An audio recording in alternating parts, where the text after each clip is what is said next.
கோவை விமான நிலைய விரிவாக்க பணியை எப்போது முடித்து பயன்பாட்டிற்கு கொண்டு வருவீர்கள் என எதிர்க்கட்சி கொறடா எஸ்பி வேலுமணி கேள்வி எழுப்பினார்.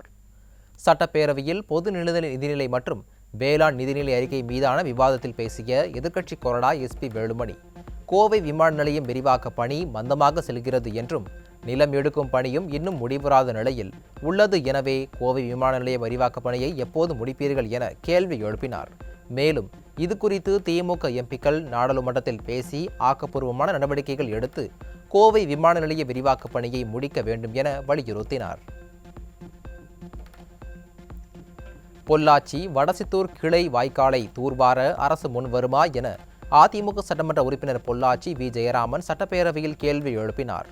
சட்டப்பேரவையில் பேசிய சட்டமன்ற உறுப்பினர் பொள்ளாச்சி வி. ஜெயராமன், வடசித்தூர் பகுதியில் உள்ள கால்வாய்கள் மூலம் கடைமடை பகுதிக்கு நீர் சரியாக செல்வதில்லை என்றும் தங்கள் பகுதியில் உள்ள பாசன கால்வாயை தூர்வாரி கொள்ளளவை அதிகப்படுத்தி தர நடவடிக்கை எடுக்க அரசு ஆவணம் செய்யுமா என கேள்வி எழுப்பினார். பரம்பிக்குளம் ஆழியாறு திட்டம் ஆரம்பிக்கப்பட்டு செயல்முறைக்கு வந்து ஏறத்தாழ 60 ஆண்டுகள் ஆகிவிட்டது. 1965ஆம் ஆண்டு முதல் நீர்ப்பாசனம் பெற்று வருகிறது.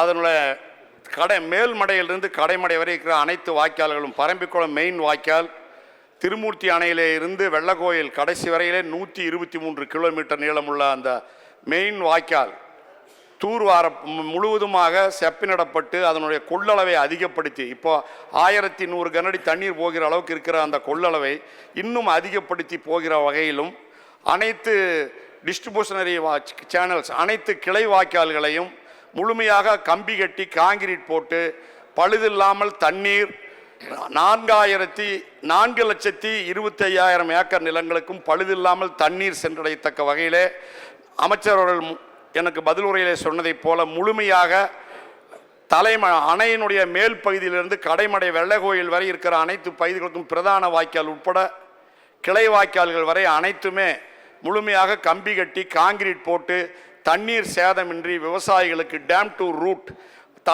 அணையிலிருந்து பயிரின் வேர் வரை தண்ணீர் செல்லத்தக்க வகையில், தண்ணீரை சிக்கனமாக பயன்படுத்தத்தக்க வகையில் ஒரு நல்ல திட்டத்தை அனுபவம் வாய்ந்த நம்முடைய நீர்ப்பாசனத்துறை அமைச்சர் அவர்கள் செய்து கொடுப்பார்களா என்பதனை தெளிவான விளக்கமான பதிலின் வாயிலாக நான் பெற விரும்புகிறேன்.